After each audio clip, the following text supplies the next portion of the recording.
Hey, if you found this video, you're doing exactly what you're supposed to be doing. You found Google Classroom and you found my introduction video.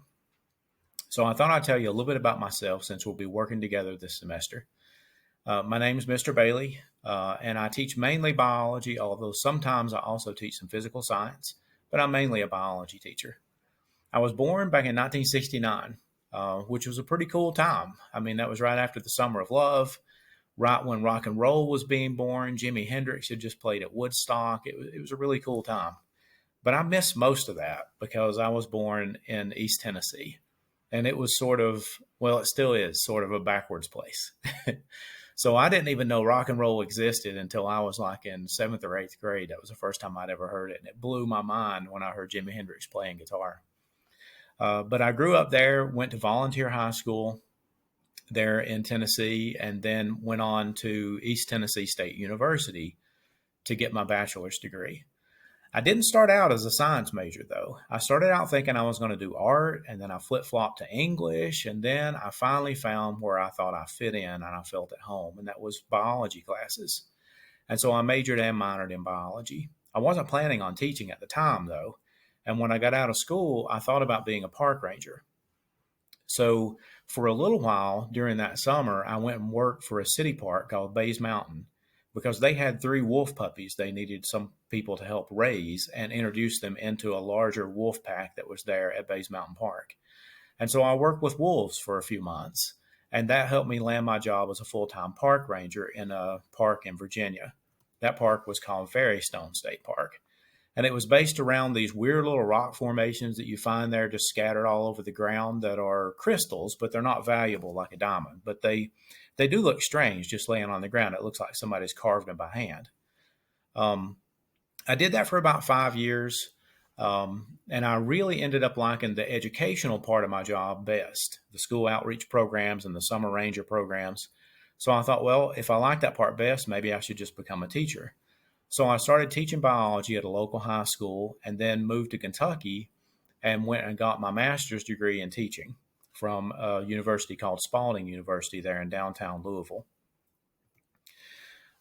Eventually, I moved back to North Carolina, where I have been teaching ever since. Been teaching about 20 years now, I guess. Um, this is where I met my wife, Jenna Bailey. She also teaches in Caldwell Connect. She's the art teacher for Caldwell Connect. So if you've had any art classes, you may have had her as a teacher as well. Um, some of my hobbies. I love rock and roll guitar. I've been playing since I was a kid. I still absolutely love it. I sponsor the Guitar Club. We used to meet before the COVID pandemic. We used to meet every Friday during lunch, and we would just jam with each other in my classroom. Um, and we'll probably start that back up as soon as the pandemic is over. I also have a little YouTube channel where I show people how to work on their own guitars and how to fix things that go wrong. If you happen to have a guitar that needs new strings or has something wrong with it and you'd like to have it fixed but don't have the money to do that, um, drop me an email because I work on things for free. I restring things for students for free, and I'll be glad to work on your guitar. Just give me a yell and I'll do that. Um, I also was really into, and I'm still kind of into, martial arts growing up. I studied about 5 years of Taekwondo in Tennessee. That's a Korean martial art. When I moved from Tennessee, they didn't have Taekwondo where I went, so I studied Shotokan karate for a few years. That's a Japanese art. And then when I moved again, they didn't have that where I moved, so I studied Shorin Ryu karate for about 5 years. That's an Okinawan art.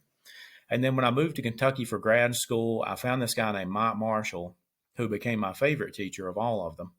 And he taught Hung Gar Kung Fu, which is just, it was by far and away my favorite one, and still is. I still perform some of the old karate kata and some of the old kung fu forms, those little solo forms you see practitioners doing. Um, and I have an entire YouTube channel devoted to showing what those movements mean, because it's kind of hard to tell when somebody's performing the kata by itself. They're doing all these weird movements. You can't tell what it means. So I put together a little video showing what those weird movements actually mean, like in a fighting situation. Not many people are interested in that YouTube channel. So I'm also interested in bird watching. I've got some bird feeders set up in the backyard, and I love to watch the neighborhood birds, but I also love getting out, especially in the spring, to hunt for all kinds of new warblers that I still haven't seen, haven't gotten good pictures of, but I know they're around here because people keep seeing them.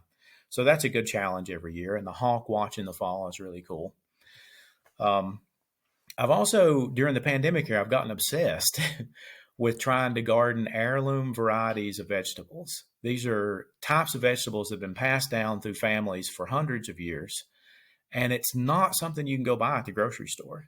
So if you don't know anybody that's farmed these things, you've never tasted these things before. And it's just really cool to see all the genetic diversity that's been preserved by people passing things down through their family, through the seeds.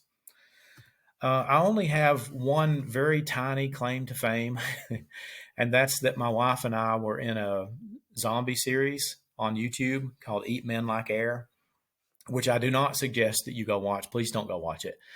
Not only does it have bad language, but it's also like one of the worst things that's ever been committed to film. But it was fun. I mean, we spent days down in Charlotte, North Carolina, completely covered in blood, dressed up like zombies and shambling around with a bunch of other people to make this film. And it was fun to film, and it was fascinating to see how everything fit together and how they were filming it and framing the shots and everything. The final product did not match the work that we put into it, though. So watch at your own risk. It's really, really bad.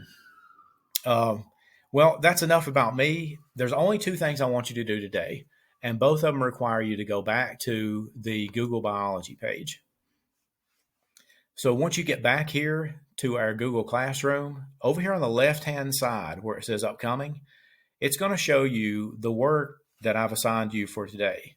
There's two things I need you to do. There's one attendance question, and all you have to do is click on it and answer the question.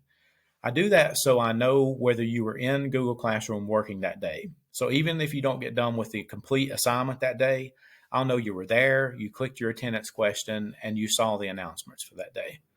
And then the second thing is your actual assignment for today. It's not very big today. It's just a little bit about science versus fiction.